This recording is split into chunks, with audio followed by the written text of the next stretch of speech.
Hold her down. Rourke's voice was ice cold as 5 men closed in around her in the darkness. He grabbed Maya by the collar and slammed her against the wall hard enough to crack the concrete behind her head. You think you can come into my facility and take me down? He laughed inches from her face, hand tightening around her throat.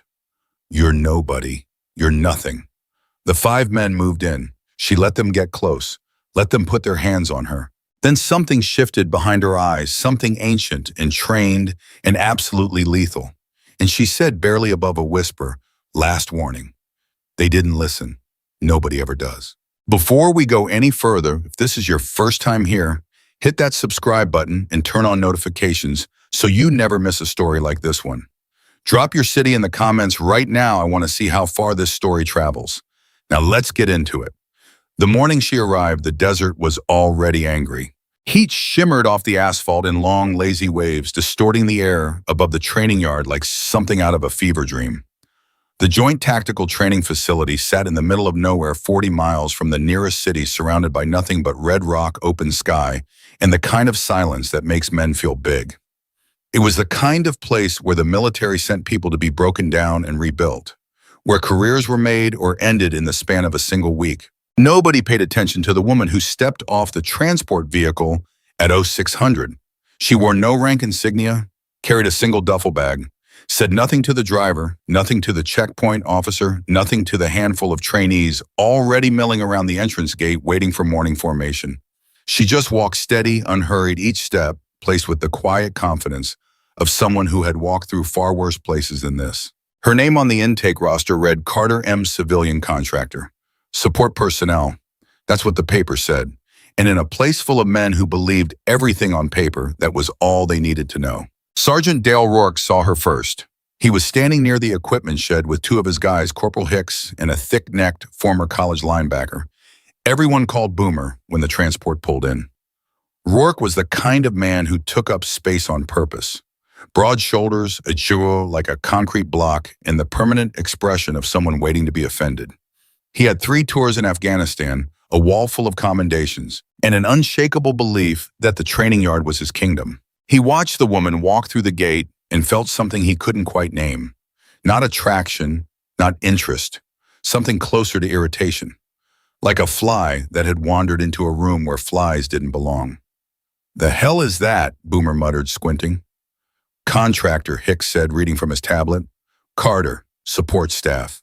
Rourke snorted. Support staff. He said it the way some people say the word mistake. Slow, deliberate, like he was tasting how wrong it sounded. They're sending us support staff now. Wonderful, that's just wonderful. Maya Carter didn't look at them. She didn't need to. She had already clocked every man in her peripheral vision the moment she stepped through the gate. Their positions, their body language, the specific way Rourke was standing, that told her everything about who he was and what he was going to do next. She had been reading rooms like this one since she was 22 years old. Since a recruiter had looked her dead in the face and said the words that changed everything. You don't belong here either, sweetheart. And she had proven him wrong in ways that eventually got classified. She walked past them without slowing down. Rourke called after her. Hey, Carter. She kept walking. Carter. His voice dropped into that particular register that men like Rourke used when they wanted to remind you who held the power in a room. I'm talking to you. She stopped, but she didn't turn around immediately. She let exactly 3 seconds pass, not out of rudeness, but because 3 seconds was the amount of time it took to assess whether a situation required engagement or dismissal. In this case, the answer was clear, but protocol was protocol.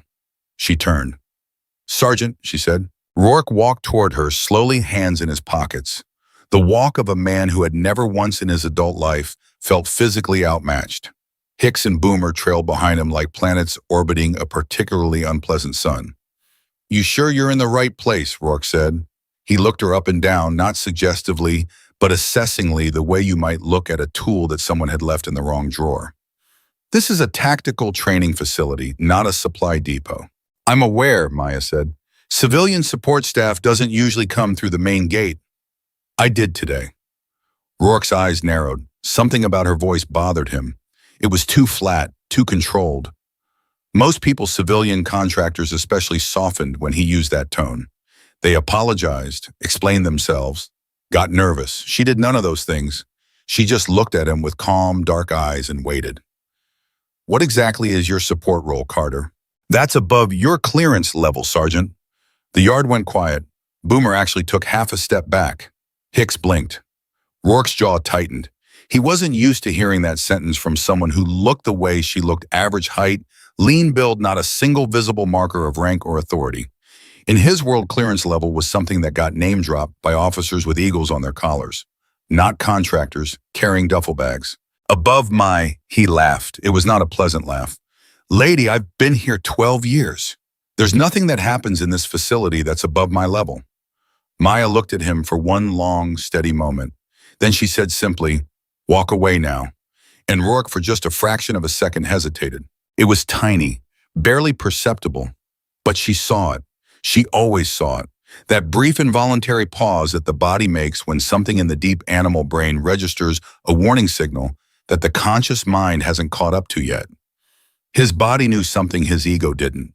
Then his ego won. He laughed again, louder this time, and turned back to Hicks and Boomer with his arms spread wide. Did you hear that? Walk away now? He mimicked her flat tone with exaggerated precision. That's cute. That is genuinely cute. Hicks laughed. Boomer laughed. Across the yard, two other trainees who had been watching from a distance started laughing. Maya picked up her bag and walked to the barracks without another word. Behind her, Rourke called out, "Welcome to the facility support staff." He was still laughing when she rounded the corner. She was not. She was already calculating. The barracks assigned to her were at the far end of the compound, separate from the main trainee quarters. Standard placement for support personnel, out of the way, out of sight. The room was small, a cot, a footlocker, a single light bulb overhead. She had slept in worse places. She had slept in places so much worse that this room felt like a resort. She set her bag down on the cot and unzipped it carefully. Inside, beneath a standard issue change of clothes and a battered water bottle, was a compact folder sealed with a code that only she knew. She didn't open it. She didn't need to. She had memorized every page the moment she received it. Old habit. When you operate in environments where paper can get you killed, you learn to carry everything in your head and nothing in your hands. The assignment was simple, at least on the surface. Observe, assess, report. She had been sent here because someone somewhere in a building without windows had noticed irregularities in the training program. Trainees washing out at unusual rates. Equipment failing in statistically improbable patterns. Financial inconsistencies buried so deep in the logistics chain that only someone who knew exactly what they were looking for would ever find them. The kind of thing that in her experience meant one of two things: incompetence or corruption. And in her experience, it was almost never incompetence. She was not here as a trainee. She was not here as a contractor. She was here as something that had no official title, something that operated in the space between what governments admitted they did and what they actually did. A function, a capability, a person-shaped solution to a problem that couldn't be acknowledged in any official document. She had been this for years. It had cost her everything. She sat on the edge of the cot and let herself have 60 seconds. She had learned this discipline in a windowless room in Mosul from a man whose name she was never allowed to know, who had told her that the mind was like a muscle. It needed brief, deliberate rest to perform at maximum capacity. 60 seconds, no longer. Then back to work. She used 50 of those seconds thinking about Rourke. He was the wrong kind of problem, not the kind she was here to solve, but the kind that had a habit of making problems worse. She had met men like him on every continent, men who had confused status with competence, volume with authority, and fear-inspiring with respect-earning. They were predictable. They were dangerous not because they were capable, but because they were reckless, because men who never felt threatened tended to create situations where someone eventually got hurt. She hoped he would let it go. She suspected he wouldn't. On the 51st second, she stood up and started planning her first day. Morning formation at 06:30 was exactly what she expected and exactly what she needed. Standing in the back row observing, she began building her map of the facility in her mind. Not the physical layout, which she had already committed to memory from the briefing documents, but the social one. The invisible architecture of power and resentment in alliance that existed in every military environment. The commanding officer on deck was a lieutenant colonel named Hargrove, tall, silver-haired, the posture of a man who had been in uniform since before some of these trainees were born. He ran the formation with crisp efficiency, no wasted words, no theatrics. The kind of officer who had earned his authority the slow, hard way and wore it quietly. Rourke stood at the front of his unit. The body language between him and Hargrove was interesting, slightly too much distance, the colonel's eyes moving past Rourke rather than resting on him. Something there, not open hostility, something more like deliberate disregard. She filed it away. Then there was Specialist Torres, female, mid-20s, standing third from the left in the front row with the contained stillness of someone holding themselves together through sheer will. There was a bruise along her jaw, fresh maybe 18 hours old, and she was angled slightly away from the two men standing on either side of her. When Rourke walked past during the roll call, her whole body tensed. Maya watched her for the rest of formation and thought, there it is. That's the place where the irregularities live. After dismissal, she moved. Not toward Torres, not yet. Too obvious, too fast. Instead, she drifted toward the equipment shed where 3 trainees were checking out gear for the morning's obstacle course drill. She moved among them like water, listening. They talked freely around her. Support staff were furniture. Furniture didn't report. Rourke's doing evaluation scores again. One of them was saying, a young man sharp-eyed from Georgia based on his vowels. You know what that means? Means whoever he doesn't like fails, the second one said. Flat, certain, like it was a fact of weather. Torres already failed communications eval twice. Both times Rourke was the scoring officer. Third failure and she's out. Yeah, a pause. It's wrong, man. It's wrong, the first one agreed. But what are you going to do? They took their gear and left. Maya stood still for a moment in the shadow of the shed and thought, now I know what I'm here for. The obstacle course was brutal by design and more brutal in execution. 12-foot walls, barbed wire, crawls cargo nets over pits filled with what smelled optimistically like mud. The trainees moved through it in waves. Maya was assigned to observe and log times, a clerical function that put her exactly where she needed to be, which was everywhere at once. Rourke was running the course alongside the trainees. This surprised her marginally. Most senior NCOs supervised from the sidelines. He was in the pit with them, pushing shouting hands-on in a way that could look like leadership or could look like something else depending on the angle. She watched his angle carefully. It was the third wave when it happened. Torres hit the rope climb, 40 feet military-grade rope. Wet from a water obstacle she just completed and started up with the focused, determined energy of someone who had something to prove. She was good. Her form was solid, her pace was controlled, and she was on track to log one of the faster times in her group. Then Rourke appeared at the base of the rope. He didn't touch anything. He didn't touch her.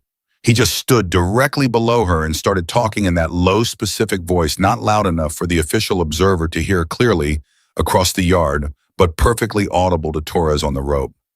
Maya watched Torres's grip falter, watched her lose her rhythm, watched her slide 18 inches before catching herself, arms shaking. She came down 3 feet short of the top. Failed mark. Rourke walked away from the base of the rope and made a small notation on his clipboard without expression. Maya wrote her own notation and kept her face completely still.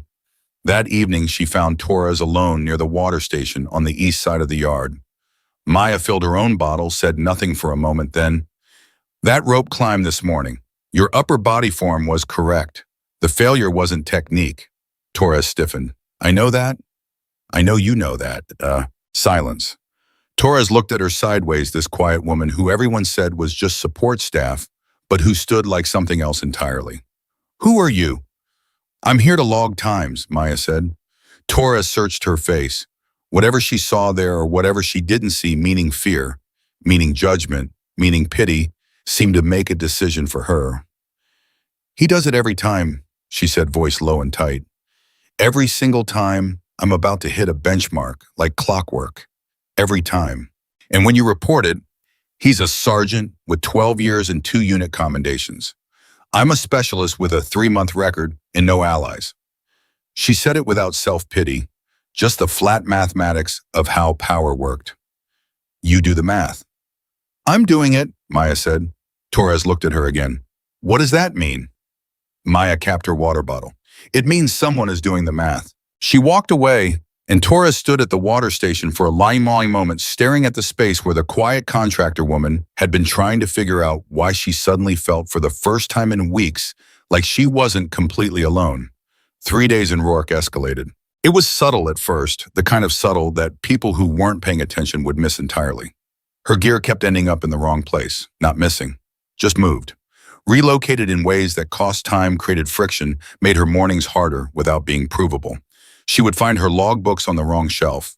Her access badge would be returned each morning with a scratch on the magnetic strip that sometimes required 2 swipes, never 3. Never enough to constitute a real malfunction, but always enough to slow her down by a minute at gate checkpoints. Small, petty, precise. She documented every single instance. On the 4th day, she arrived at the equipment shed to find her workstation had been rearranged. All her observational equipment shifted to face away from the obstacle course toward the perimeter fence, instead rendering her logging position essentially useless. She stood in the doorway for a moment, looking at the rearranged equipment, felt the familiar pressure of the calculation respond or absorb, escalate or endure. In her experience, both had their place, and the art was in knowing which situation called for which approach. She moved her equipment back to its original position, precisely, without commentary.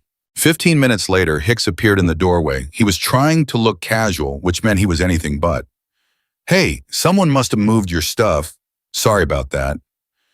"Did they?" Maya said, not looking up from her log. "Yeah, probably just a mix-up." "Probably."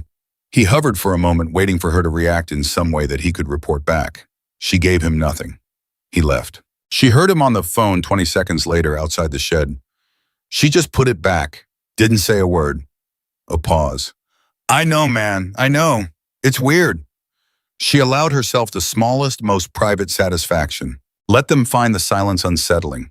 Silence, she had learned, was the most powerful thing she carried. Not her training, not her record, not the things she could do with her hands in 2 seconds flat. Silence. Because silence made people nervous. Nervous people made mistakes. And mistakes were information. The inflection point came on the 5th evening during the navigation exercise. Navigation was conducted at dusk trainees in teams of 4 oriented only by topographic map and magnetic compass, required to locate 5 checkpoint markers across a 2-mile course through broken terrain. No GPS, no electronics, no radios. The exercise was partly about navigation and mostly about how people behaved when they were disoriented, physically exhausted, and in the dark. Maya had been cleared to observe the exercise from the mobile command station, a reinforced trailer parked at the course's edge, staffed by 2 junior officers who were almost comically uninterested in the quiet support contractor sitting in the corner with her logbook. She had positioned herself near the window that faced the course's northeastern quadrant, the quarter where 3 of the 5 checkpoints were located, the quarter where Torres was navigating. For the first 40 minutes, everything ran normally. She tracked the movement of the teams across the course, noted the timestamps kept her log current. The 2 junior officers drank bad coffee and talked about a ball game. Then Torres's team stopped moving. Maya looked up from her log. Through the window, she could see barely in the failing light a cluster of figures near the base of a rocky outcrop. Too many figures. Torres's team had 4. There were at least 8. She put her logbook down. One of the junior officers noticed. "Something wrong." "Northeast sector," Maya said. "Team 4. Can you put eyes on them with the monitoring camera?" The officer leaned forward, punched up the camera feed. The image was grainy, the light was almost gone, but clear enough. Rourke's team was not supposed to be in the northeast quadrant. Their designated route was southwest. They had no legitimate reason to be standing between Torres and the next checkpoint marker, 4 of them arranged in a loose semicircle, with body language that even through a grainy camera was unmistakable. The junior officer frowned. "That's... Sergeant Rourke is off his designated route," Maya said. Her voice was perfectly even. "That should be in the log." "Right." He wrote it down. "I'll radio Sergeant." "Don't," Maya said. He looked at her. "Log it first. Document the time, the GPS coordinates, the observable body language. Then radio." She met his eyes. "The sequence matters." He stared at her for a moment, this support contractor who was telling him how to do his job, and something in her expression made him not argue. He logged it all exactly as she said with timestamps. Then he radioed. By the time the radio call reached the chorus supervisor, Rourke's group had already dispersed back toward their designated route. Torres's team completed the exercise 17 minutes late, which officially counted as a failing time. Torres logged her third consecutive sub-benchmark result. One more and she was out of the program. Maya sat in the mobile command station for a long time after the teams came in. Long enough for the two junior officers to leave for dinner. Long enough for the trailer to go quiet around her. Then she opened her folder, the one with the code she never wrote down, and began writing in her precise, minimal hand. Pattern confirmed. Systemic. Deliberate. One officer. Multiple victims. Infrastructure of fear established over extended period. Recommend immediate escalation. She paused. Then she added one more line. Personal risk to documenting officer increasing. Recommend expedited timeline. She sealed the folder, placed it back at the bottom of her duffel bag beneath the water bottle and the change of clothes. Then she sat for one more moment in the quiet trailer and let herself feel it, the thing she usually didn't allow. Not anger, something more complicated than anger. The exhaustion of a person who had spent years watching the wrong people hold power and the right people absorb damage, and who had gotten very good at fixing the math, but who sometimes in quiet trailers in the dark wondered what it had cost her to become the kind of person who could fix it this way. 60 seconds. Then she stood up. There was still tomorrow. And tomorrow she suspected it was going to be when Rourke decided that subtle wasn't working anymore. She was right. The next morning she found her access badge missing entirely. Not scratched, not misplaced, gone. Without an access badge, she couldn't enter the main facility buildings, which meant she couldn't log the morning evaluations, which meant there was a gap in her documentation, which was almost certainly the point. Someone wanted a gap. She went to the administrative office. The duty clerk, young, nervous, clearly uncomfortable, told her that her badge had been deactivated due to a system error and that reissuing would take at least 48 hours to process. 48 hours, Maya repeated. Yes, ma'am. Sorry about that. She looked at him. He had the specific body language of someone who had been told to say exactly those words and was hoping very hard that she would accept them and leave. His left hand was slightly trembling. Who filed the deactivation request? She asked. It was a system. Who filed the physical request? There's a paper form. Someone signed it. The clerk's eyes moved involuntarily, just a flicker, a half-second reflex toward a specific drawer on the left side of his desk. I can't disclose. You don't need to, Maya said. I can see where you're looking. She left before he could respond, but she had what she needed. The drawer, the form, the signature, all of it documented now in her memory with the same precision as everything else. When this was done, the paper trail would be complete enough to end careers. She was going to make sure of it. She operated without the badge for the rest of the morning by positioning herself outside the building lines, technically in her authorized observation zone, which extended to the outer edge of the training yard. Less access, but she could still see. She could always still see. It was during the afternoon hand-to-hand combat evaluation that Rourke made his first direct move. The evaluation was conducted in a large open-air space at the center of the facility, a flat, hard-packed area surrounded on three sides by equipment storage and on the fourth by the main building wall. Trainees cycled through in pairs, evaluated on technique, control, and response to resistance. Maya was observing from the perimeter, the only place her unauthorized but technically valid position allowed. Rourke walked directly up to her. Not the casual walk of someone crossing a yard, a deliberate walk, straight line, stopping close enough that she would have to step back or stand her ground. She stood her ground. You're out of position, he said. My badge is being reprocessed, she said. I'm within my authorized observation perimeter. This area is restricted during live evaluation. The restriction zone ends at the equipment line. I'm 6 feet outside the equipment line. He leaned slightly forward, close enough now that she could see the specific tension in his jaw, not anger, something more calculated than anger. He was doing this on purpose, waiting to see if she'd step back. She didn't. You know what I think, he said, dropping his voice low. I think you're not what you say you are. I think you're someone's project. Some oversight audit that somebody thought was going to come in here quietly and poke around without anyone noticing. His eyes were hard. We notice. Maya said nothing.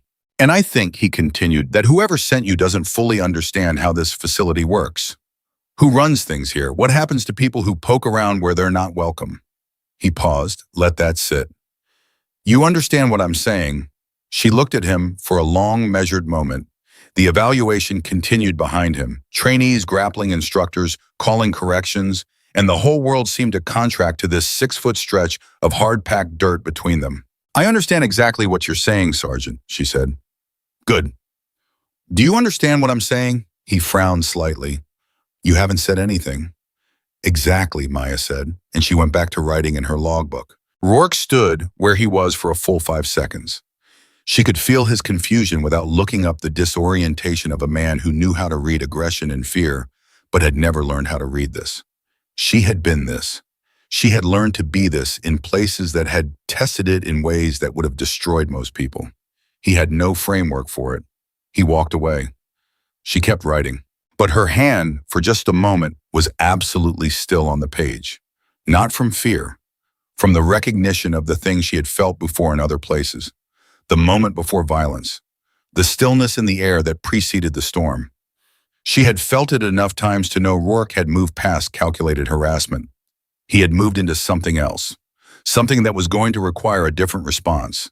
She was going to have to be ready, and she was. She had been ready since the moment she got off the transport vehicle. She had been ready since Mosul. She had been ready since before this man had ever put on a uniform. The question was never whether she was ready. The question was always, would they give her a choice about when? Her pen moved again, precise and unhurried. And she kept writing. She slept 4 hours that night, not because she couldn't sleep more. She could control that, had learned to control it, the same way she had learned to control everything else, but because 4 hours was all the situation allowed. She was up at 0200, sitting on the edge of her cot in the dark, running through everything she had documented in the past 5 days with the focused precision of a machine that didn't know how to stop. The badge deactivation, the gear relocation, the navigation exercise interference, Rourke's deliberate positioning during Torres' rope climb, the clerk's involuntary eye movement toward the drawer, the paper form, the signature she hadn't seen but knew existed.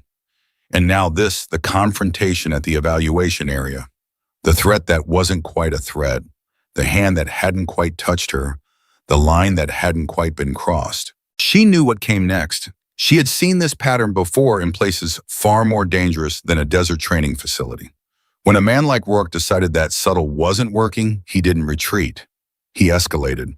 The only question was how fast and how far, and whether she would have everything she needed before he made his move. She pulled out her folder and added 3 more entries by the thin beam of her flashlight. Precise, time-stamped, unemotional. Then she put it away, lay back on the cot, and closed her eyes. She was ready. She had been ready. She just needed him to commit. He committed the very next morning. At 5:30 before formation, she went to the supply room to collect her reassigned observation equipment. The room was supposed to be staffed by a duty private at that hour. Instead, she found Hicks. He was standing next to her equipment locker with his arms crossed and the specific expression of someone who had been rehearsing what to say. Supply rooms restricted until 700 now, he said. New order. Maya looked at him steadily. When was that order issued? Last night. Who issued it? Sergeant Rourke, acting in his capacity as senior NCO of record for morning operations. He said it like he was reading from a card. Maybe he was. If you have a problem with it, you can file a formal grievance with admin. She looked at him for a long moment. Not at his eyes, at his hands. They were tight, slightly elevated. He was braced for her to argue, to raise her voice, to give him the reaction he had been sent here to provoke and document. She didn't give it to him. Thank you, Corporal, she said. I'll note the access change in my log. She turned and walked out. Behind her, she heard him exhale the specific sound of a man who had been expecting a fight and didn't know what to do with the absence of one. She was already 3 steps down the corridor and moving fast. She had exactly 90 minutes before formation. She used them. The facility's administrative building had a secondary entrance on the east side that was technically accessible to all personnel during off hours, a provision that existed for duty officers and medical staff who needed building access outside normal hours. The provision had never been formally revoked, which meant it was still technically valid, which meant she was technically authorized. She had noted this on day one. She noted most things on day one. The corridor inside was empty. She moved through it quickly, heading for the records office on the second floor. The door was locked, a standard tumbler lock, not electronic, which told her the records office hadn't been upgraded in at least 6 years. She had the door open in 11 seconds. She wasn't proud of this. It was simply a skill the way some people could fix engines or play piano. She happened to be able to do this. Inside, she went directly to the physical personnel files, not the digital system which would log access, but the paper backup that every military facility was required to maintain. She knew exactly what she was looking for. She had known since the moment she watched Torres's grip falter on the rope. She found Torres's file first. Evaluation scores, instructor, comments, formal assessments. She read the numbers with the careful attention of someone who understood not just what the numbers said, but what the space between the numbers meant. Torres's objective performance metrics, physical fitness, weapons qualification, navigation were strong, borderline exceptional.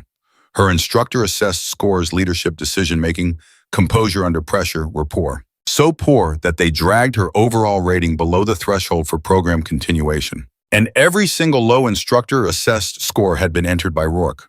She pulled 3 more files, 3 more female trainees who had washed out in the past 14 months. Same pattern. Strong objective scores, gutted subjective scores, all under Rourke's evaluation authority. Then she found something she hadn't expected. A financial disbursement record misfiled between 2 personnel folders, the kind of mistake that happened when someone was moving fast and wasn't careful enough. A transfer of training budget funds to a private logistics contractor. The amount was significant. The contractor's name meant nothing to her on the surface. But the authorization signature at the bottom was not Rourke's, it was Hargrove's. She stood very still in the records office and let that settle. The colonel, the silver-haired officer who had run formation with quiet authority and whom she had cataloged as removed from Rourke's operation. The man who had seemed to regard Rourke with deliberate disregard. That disregard wasn't distance, it was performance. They were connected, and the connection ran deeper than she had estimated, and the entire structure of what she thought she understood about this facility shifted in about 4 seconds. She photographed the disbursement record with the small camera she kept in her breast pocket. Old school film, non-digital, completely undetectable by electronic sweeps, replaced every file exactly as she had found it and left the building the same way she had entered. She was back in her barracks with 6 minutes to spare before formation. During those 6 minutes, she sat on her cot and did something she almost never allowed herself to do. She recalibrated completely, tore down the map she had been building and rebuilt it from the new information up. Hargrove, Rourke, the contractor, the disbursement, the washed-out female trainees, the irregularities that had sent her here in the first place. It wasn't one corrupt sergeant running a personal campaign of intimidation. It was a managed system, with financial benefit flowing out the other end, requiring a steady supply of washed-out trainees to justify the training budget they were siphoning. And she was now a person who knew too much. The 60 seconds she normally allowed herself for stillness didn't feel like enough. She gave herself 61. Then she stood up and went to formation. Formation that morning felt different. She wasn't sure if it actually was different or if it was the new information changing the filter through which she observed it. Hargrove ran it the same way he always did, crisp, efficient, no wasted motion. But she watched his eyes now, watched where they moved, and 3 times during the 10-minute formation, his gaze passed over her in the back row. Not the absent sweep of a commander doing attendance, something more deliberate. He knew she'd been in the building. She didn't know how. Electronic sensors, she'd missed a camera, she hadn't clocked a duty officer who'd spotted her and reported quietly up the chain. It didn't matter how. What mattered was the fact of it and what it meant for her timeline. She had planned to spend 2 more days gathering documentation before initiating her extraction protocol. 2 more days was no longer available to her. After formation, Torres fell into step beside her as the group dispersed toward the first training block. It looked accidental. It wasn't. Torres had clearly been waiting for the right moment, and the right moment was apparently now. "I need to tell you something," Torres said, keeping her voice low and her eyes forward. Walk with me, Maya said. Normal pace. They walked toward the equipment shed like two people with somewhere to be. Last night, Torres said, after the navigation exercise, Rourke pulled my team lead aside. Private conversation 20 minutes. This morning my team lead won't look at me. Her jaw was tight. I don't know what he said, but I know it wasn't good. Your team lead's name, Specialist Garrett. He was a solid guy. Good. We had a rapport. This morning he acted like I was a stranger. She paused. Like I was something he needed to stay away from. Maya absorbed this. Rourke was cutting Torres' support system, isolating her, making sure that when the next fabricated evaluation failure came, there would be nobody to corroborate her account, nobody who would speak for her. It was methodical, and it told her something important about how far along this was. He wasn't improvising. He had done this before. He knew the steps. Torres, she said, I want you to do something for me. What? Nothing. I want you to do absolutely nothing. Don't confront Garrett. Don't confront Rourke. Don't file anything. Don't request anything. Don't talk to anyone else about any of this. She said it precisely, no softening, because softening would have been disrespectful. Can you do that? Torres looked at her. For how long? 48 hours. A pause. That's how long it takes to process a badge reissue, too. Maya looked at her sideways. Torres was sharp. Sharper than Rourke had apparently given her credit for, which was probably why she had survived this long. You're paying attention, Maya said. I've been paying attention since the first time he tanked my eval score, Torres said. I just haven't had anyone to pay attention with. She hesitated. Are you actually support staff? Maya said. 48 hours, Torres. Torres nodded. Once. Tight. 48 hours. They separated at the equipment shed and didn't speak again for the rest of the morning. The hand-to-hand training block ran from 0900 to 1130. Maya observed from the perimeter. Rourke ran the block with his usual hands-on intensity, moving among the paired trainees, offering corrections that occasionally looked a great deal like demonstrations of dominance. She logged everything working from memory now that her physical logbook access was restricted. It was 40 minutes into the block when Boomer approached her. He wasn't alone. He had two trainees with him she hadn't formally cataloged yet. Big men, the kind of size that got used as a message before a word was spoken. He stopped in front of her and crossed his arms and gave her the look that men like Boomer gave people when they wanted to communicate that something was about to get difficult. You're in the observation restricted zone, he said. I'm 8 feet outside the restriction line, Maya said. Line moved. When? This morning. I'll need that in writing before I relocate. He stared at her. Lady, I'm not... Corporal, she said quietly, the way she said most things. If the restriction line has been officially moved, there will be a formal notation in the facility operations log. I'll be happy to relocate the moment you show me that notation. Until then, I'm in an authorized observation position and I'm doing my job. She held his eyes. Is there anything else? The two men behind him exchanged a glance. Boomer's jaw moved slightly like he was chewing on something he didn't know how to swallow. She had given him nothing to grab onto. No emotion, no retreat, no aggression. Just the immovable, reasonable, completely infuriating fact of her position. He left without another word. She kept observing. But the space between her shoulder blades felt warm in a specific way she had learned to pay attention to. The feeling of being watched. Not casually, with intent. She didn't look around. She didn't need to. She knew exactly where Rourke was standing. The afternoon brought the close quarters combat evaluation, the one that would count toward Torres's final rating. Maya had known this was coming for 2 days. She had positioned everything she could position in the hours she'd had. The evaluation was supervised by Hargrove himself, which was unusual. Senior officers didn't typically attend individual trainee assessments at this level. He arrived at the evaluation space 10 minutes before it began, accompanied by a junior aide and the facility's official evaluation officer, a Captain Dietrich, by the book, apparently clean someone Maya had been watching carefully and tentatively, placed on the right side of the ledger. Hargrove's presence changed the dynamic in the space immediately. Trainees stood straighter, instructors spoke more carefully. Rourke, she noticed, moved to a position slightly behind and to the left of Hargrove, which told her something about the geometry of their relationship. Rourke as satellite, Hargrove as center, the deference invisible to most people, but not to her. Torres went through the evaluation with ferocious precision. Every technique clean, every transition controlled. Her reaction time in the resistance scenario was among the fastest Maya had seen in 5 days of observation. She was by any objective measure outstanding. Captain Dietrich logged her scores in real time on his tablet. His expression was professionally neutral, but she caught the slight elevation of his eyebrows twice during the evaluation, the involuntary micro-expression of someone seeing performance that exceeded expectation. Then Hargrove leaned toward Rourke and said something very quietly. Maya was 40 feet away.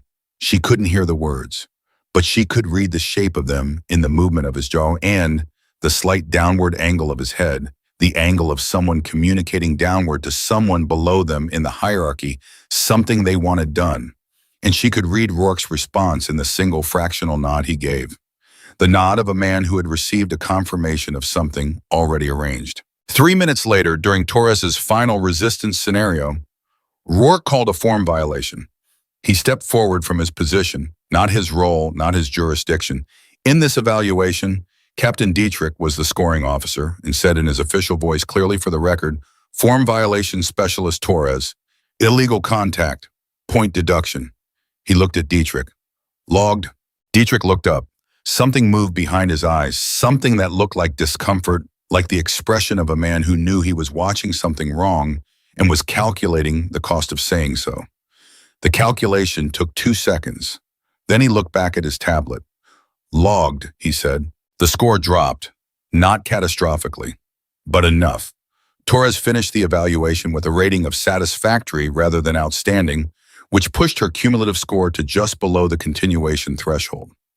Effectively, she was out of the program. She didn't know it yet. The official notification would come through channels in the next 24 hours. But Maya knew, and watching Torres walk off the evaluation mat with her chin up and her hands loose at her sides, having given everything she had to an evaluation that had already been decided before she stepped onto the mat, something moved in Maya's chest that was not quite anger and not quite grief, but lived in the territory between them. She had 48 hours. She was going to need 24. She found Dietrich alone in the corridor outside the evaluation space 20 minutes later. He was standing with his back against the wall and his tablet hanging at his side, staring at nothing in particular, with the look of a man having a conversation with himself that wasn't going well. She stopped in front of him. He looked up, saw her. The discomfort in his eyes sharpened into something more specific awareness. He knew what she had seen. He knew she knew. Captain, she said. Contractor, he said carefully. I need 60 seconds of your time. He looked down the corridor both ways. Empty. He looked back at her. I don't think... Captain Dietrich. She said his name with quiet exactness. In the past 3 years, 4 female trainees have been removed from this program using fabricated evaluation failures. You have been present for at least 2 of those removals. You have logged scores that you knew were inaccurate. She let that sit for 1 second. I know this because I have been watching this facility for 5 days and I am very good at what I do. Another second. You have a choice in the next 24 hours. You can be part of the documentation that ends this, or you can be part of what gets documented. Those are the only 2 options available to you. Dietrich stared at her. His face had gone pale, not from fear or not only from fear, from the specific blanching of a man who had been carrying something heavy for a long time and had just been told that someone could see the weight. Who are you? He said. His voice was barely above a whisper. Someone who is going to fix this, Maya said, but I need the original evaluation logs, not the entered scores. The raw data that came off the assessment sensors before it was manually adjusted. If that data still exists, you know where it is. He was silent for a long moment. She could see him thinking, running the calculation, weighing the risk on both sides, feeling the pressure of a moment that had been coming for longer than he probably wanted to admit. It exists, he finally said. Can you get it to me? Another long silence. You're really going to fix this, he said. Yes. He looked at her for a long time, really looked the way people looked when they were trying to read something true about a person rather than just processing surface information. Whatever he found seemed to settle something in him. His shoulders dropped a fraction of an inch, the physical release of a decision made. The raw data is archived in the assessment system backup server. It auto-archives every 48 hours. If they haven't manually purged it, he stopped, recalculated. The backup window closes at 2200 tonight. Maya checked her internal clock. She had 4 hours and 17 minutes. Thank you, Captain, she said. She was already walking. Behind her, Dietrich said, Carter. She stopped but didn't turn.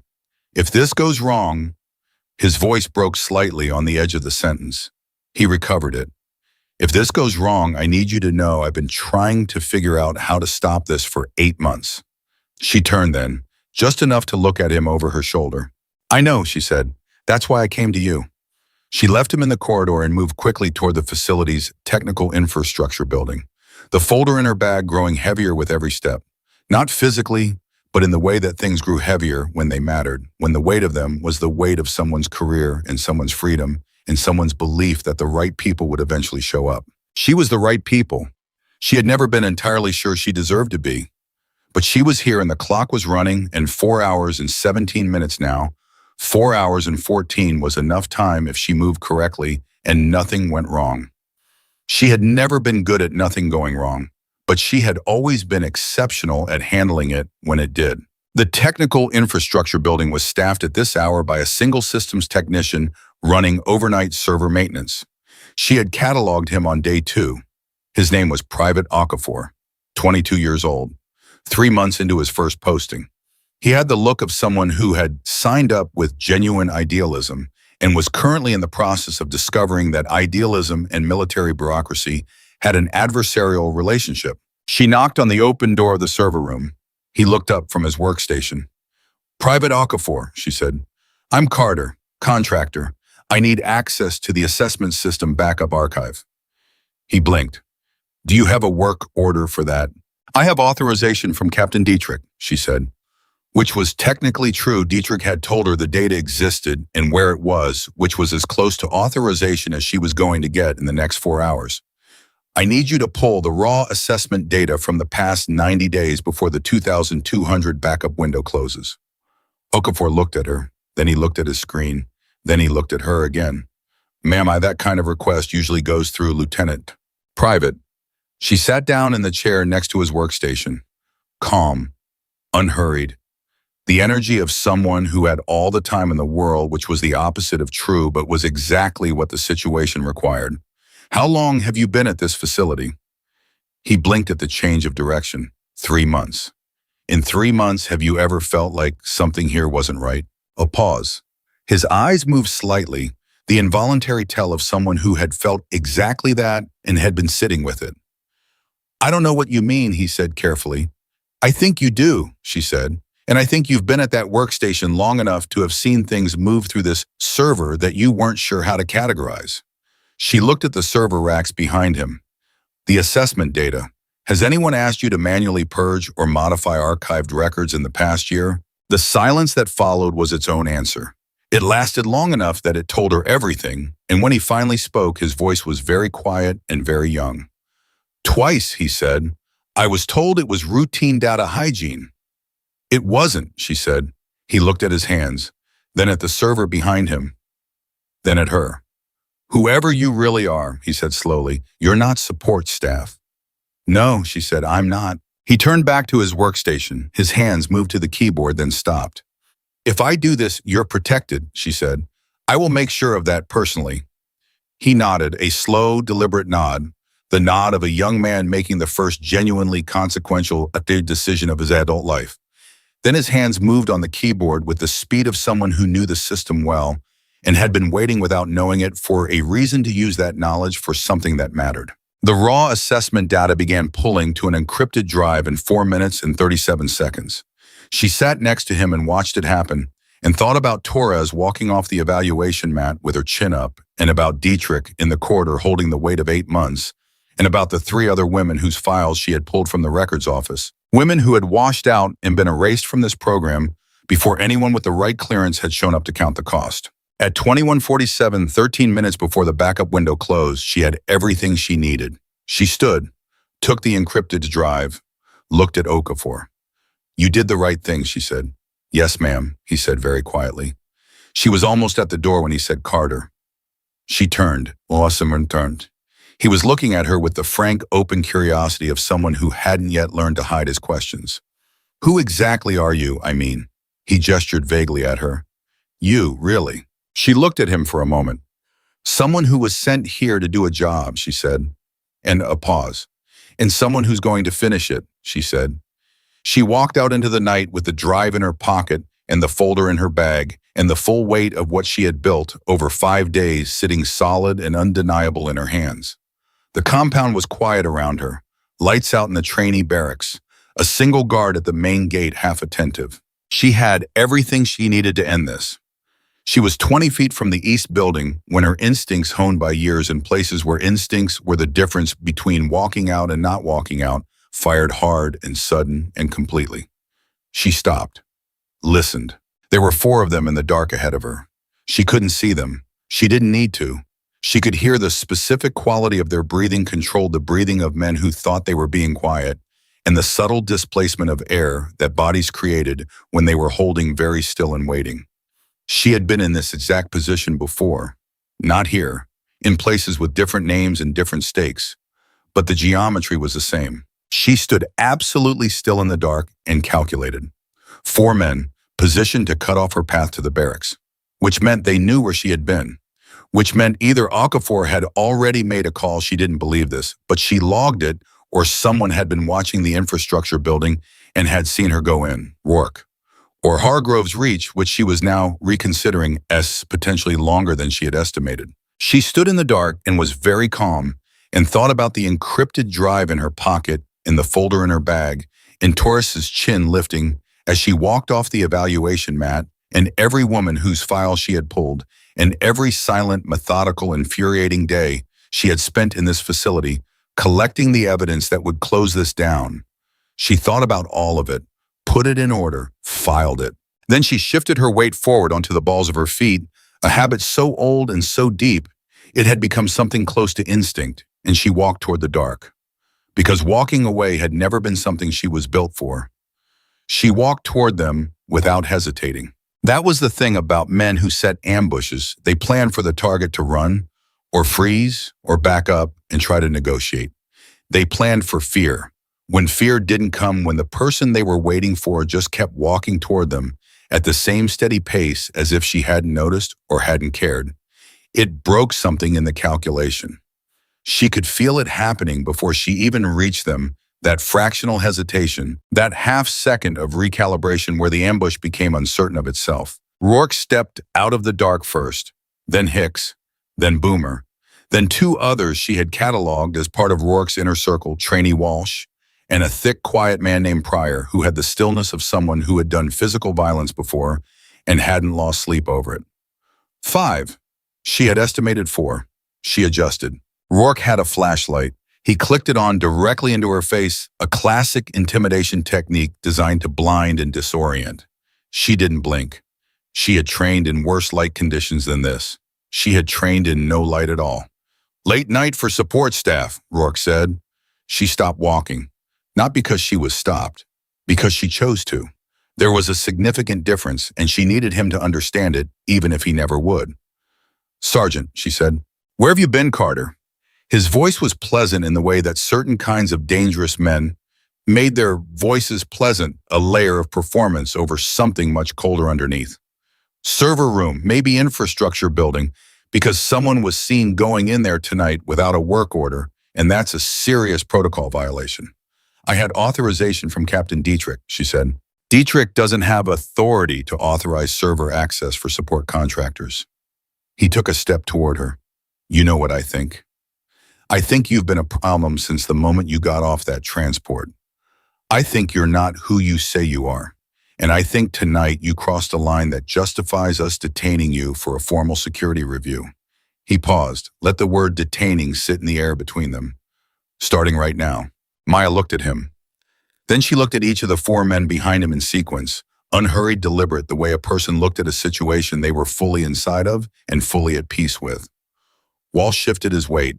Pryor didn't move at all. Hicks was trying very hard to look confident and succeeding less than he wanted to. Then she looked back at Rourke. "Last warning," she said. The silence that followed lasted exactly 2 seconds. Then Rourke laughed the same laugh from the first morning when he had watched her logbook hit the ground. The laugh of a man who had never in his life had a reason to believe that a warning from someone who looked like her meant something real. He nodded at Pryor. Pryor moved first. He was fast for his size, genuinely fast. The kind of fast that came from training rather than just bulk. And he closed the distance between them in under 2 seconds, with his hands already reaching for her jacket collar. He got one hand on it. That was all he got. What happened next took 11 seconds total. She counted them afterward, the way she always counted, because counting kept the event clinical, and clinical kept it manageable, and manageable kept her from becoming something she didn't want to be. Pryor's grip on her collar became a problem for Pryor in about a half second when she didn't pull away from it, which was what he expected, but instead moved into it, closing the distance he thought was his advantage and turning his own pulling force against him. His wrists went in a direction wrists weren't designed to go. Not broken, controlled. He went down to his knees with a sound that wasn't quite a word. Walsh came from her left. She felt him before she fully saw him, that displacement of air again, that shift in the quality of the dark around her, and she was already turning when he reached her. His momentum was considerable, and she used all of it, redirecting him with the specific economy of movement that her instructors years ago in a facility that made this one look like summer camp had called minimum input, maximum result. He went into the ground shoulder first and stayed there. Hicks was slower. He had hesitated when Pryor went down a 1-second pause that he probably didn't know he'd made, but that she had clocked with precision. When he finally committed, she was ready, and he wasn't, and the engagement was brief and left him sitting on the hard-packed dirt with his hands up in the involuntary surrender gesture that the body made when it had been convinced at a fundamental level that it was done. Boomer came with everything he had. She respected that. He was the biggest of them, and he had committed fully, no hesitation, no calculation, just mass and forward momentum and genuine aggression. It almost worked. Almost. She took a glancing hit to her left shoulder that she would feel for 2 days, and in exchange, she took Boomer completely off his feet and put him on the ground in a controlled landing that was, she had to admit, more careful than he deserved. 11 seconds. 4 men down, all breathing, none permanently damaged. Rourke hadn't moved. He was standing 6 feet away with the flashlight still in his hand and an expression she had never seen on his face before. Not anger, not calculation, not the particular arrogance that had been his defining characteristic since the first morning. Something rawer than that. Something that lived underneath all of those things and only showed itself when the top layers got stripped away. It looked a great deal like recognition. Not of her specifically, of what she was. The specific category of person she occupied, the kind that existed in the parts of military operations and that didn't appear in training manuals or official records. He was a man who had spent 12 years in this world, and somewhere in those 12 years, he had been close enough to the classified edge to understand when he was looking directly at it, what he was seeing. His flashlight hand lowered slightly. "What are you?" he said, not a challenge, an actual question. "The person who's going to end your career," she said, "and the person who's going to make sure you don't take anyone else down with you when it happens." She looked at him steadily. "That's what I am." He stared at her for a long moment. Then he looked at the 4 men on the ground around her. Then back at her. "You can't prove anything," he said, but the certainty was gone from his voice. What was left sounded like a man running his hand along a wall in the dark, looking for a door that might not be there. "I have the raw assessment data from the past 90 days, she said. "I have the disbursement records. I have the original evaluation logs. I have documentation of badge deactivation equipment, interference, and deliberate course sabotage, all time-stamped and corroborated." She paused. "And I have a signed statement from Captain Dietrich." This last part was not yet true, but it would be, and she was certain enough of that to say it now. "Do you want to reconsider your position on what I can prove?" The flashlight clicked off. In the sudden dark, she heard Rourke breathing short, controlled breaths, the breathing of a man doing rapid internal accounting and not liking the numbers. Around her, the 4 men on the ground were making the sounds of men slowly concluding that getting up was not in their immediate interest. Then Rourke said very quietly, "Hargrove will bury this. He's buried everything else." "He won't bury this," Maya said. "You don't know him." "I know the disbursement records have his signature. I know those records are currently in a format that can be transmitted outside this facility in under 3 minutes. She said it without heat. Simply, the way you stated a fact about weather. Hargrove's ability to bury things depends on the things staying inside this facility. That window is closing, Sergeant. Another silence, longer this time. Why are you telling me this? Rourke said. And there was something in the question that surprised her, not the hostility she would have expected, but something that sounded almost like genuine confusion. Like a man who had operated so long inside a system that rewarded ruthlessness that he had genuinely lost the ability to understand why someone would give him information they didn't have to give. She thought about that for a second, about what the right answer was, not the tactical answer, the true one. Because you have 12 years and 2 commendations, she said. Because whatever you became here, you weren't always this. And because the people above you used your loyalty and your ego and your need to be the one in charge to make you the visible face of something that was profitable for them and was going to land entirely on you when it collapsed. She let that sit, which it is about to do tonight. The question is whether you're standing in front of it or beside it when it happens. The silence this time was very long. Pryor had gotten to his feet behind her. She knew this without looking. Walsh was up too. Hicks was sitting. Boomer was still deciding. None of them were moving toward her. Rourke said, "What do you want from me?" "Nothing tonight," she said. "Go back to your barracks. Don't contact Hargrove. Don't move anything, destroy anything, or communicate anything to anyone until morning formation." She paused. "In the morning, you're going to be asked some questions by people with significantly more authority than either of us. How you answer those questions is your business, but make sure you answer them." Another long moment. Then Rourke Sergeant Dale Rourke, 12 years, 2 commendations. The undisputed king of this facility's training yard nodded.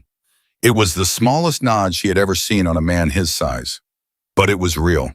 He walked past her without another word into the dark, and the 4 men trailed after him in the specific silence of people who have witnessed something they haven't fully processed yet and won't for quite a while.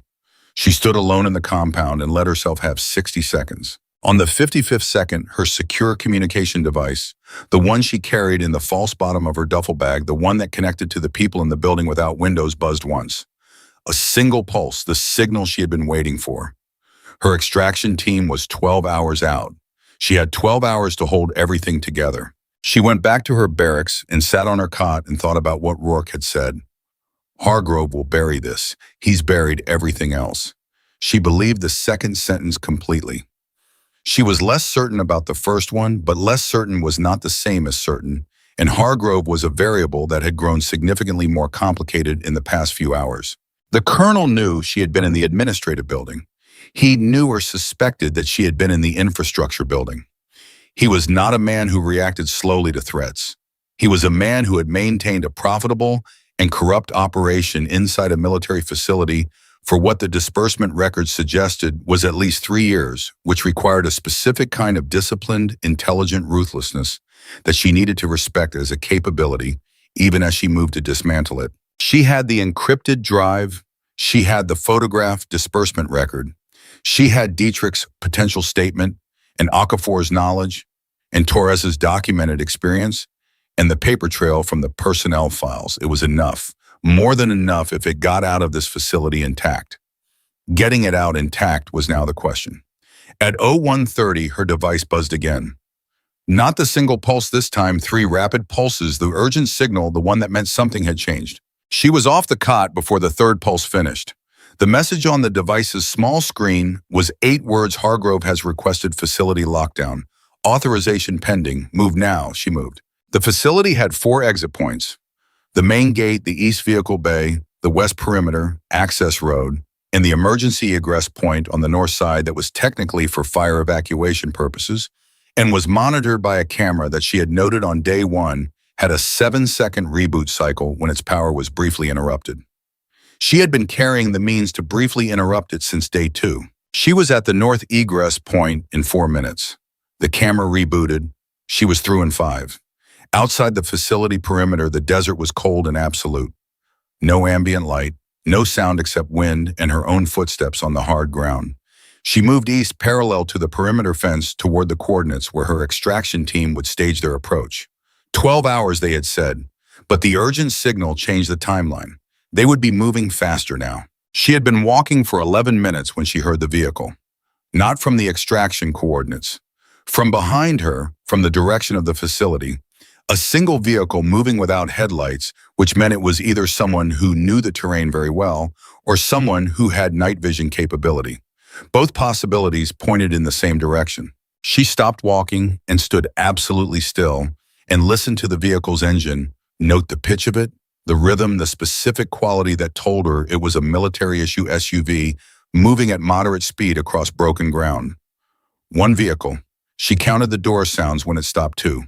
Two people. She waited. Footsteps. Two sets coming toward her position with the deliberate, unhurried quality of people who knew where she was. GPS tracker. She ran through the possibilities in 3 seconds. Not on her person, she had swept herself before leaving the barracks. On the encrypted drive possibly, or on the folder. She had carried the folder from the facility in her bag, and the folder had been inside the facility for 5 days, and she had not swept it for electronic tracking because she had not anticipated needing to. That was a mistake. She owned it and moved on. She put the folder on the ground and stepped away from it and waited. The two figures emerged from the dark 20 feet away. One of them she didn't know, a security detail, large, professionally quiet. The other one she knew immediately. Hargrove, silver-haired, straight back, moving through the dark desert in the middle of the night with the same contained authority he brought to morning formation. He stopped when he saw her standing there, folder on the ground between them, arms loose at her sides. "Carter," he said. "Colonel," she said. "You've been busy tonight." "Yes, sir." He looked at the folder on the ground, then at her. "I want the drive," he said, "and whatever you photographed in the records room. All of it." His voice was not threatening. It was simply the voice of a man who was used to being obeyed and was applying that habit to the current situation. "I don't have it on me," she said. "I think you do." "Then you're welcome to search me. That will be interesting to document." A pause. "Who sent you here?" "That's above your clearance level, Colonel," she said. Something moved in his face, brief controlled, quickly suppressed. The specific expression of a man who was recalculating fast, who had just heard a phrase that meant something specific about the category of person he was dealing with, and who was sophisticated enough to understand what that category meant for his options. "Whatever you think you found," he said carefully, "is more complicated than it looks." "The disbursement records are pretty straightforward," she said. "Money moves in complex ways through training budgets. There are contextual explanations. For 4 washed-out female trainees with fabricated evaluation failures." He was quiet. "For a sergeant who operates with impunity because the commanding officer is financially incentivized to look the other way." She said it without heat, stated it the way she stated everything, as information, as simple fact as the thing that existed, whether anyone was comfortable with it or not. Hargrove looked at her for a long time. The security detail beside him was a tension she was tracking in her peripheral vision. Right hand slightly elevated, which meant he was trained and carrying, and was waiting for a signal he hadn't gotten yet. She was monitoring the signal. "You're not getting off this facility tonight," Hargrove said. "The lockdown authorization," she said, "is still pending as of 11 minutes ago. Do you want to tell me it's come through?" He didn't answer, which was its own answer. "The authorization requires a counter-signature from the regional oversight commander," she said. "I'm going to estimate that the regional oversight commander is currently being contacted by people who received a data transmission about 15 minutes ago.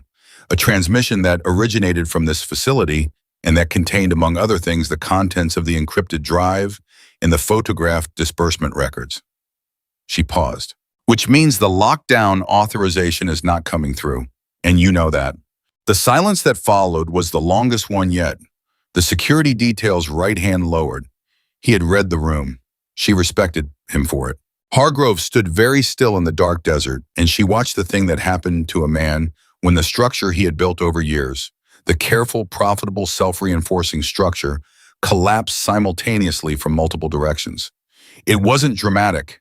It was quiet, and it was terrible in its own way, and she didn't look away from it because looking away would have been a kind of dishonesty that she didn't allow herself. "The regional commander," Hargrove said slowly, "you've already." "The transmission went out when I was in the infrastructure building," she said, "before I left. Okafor pulled the data. I transmitted it.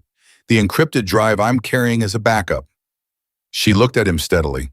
I told you, Colonel, I'm very good at what I do. Another long silence.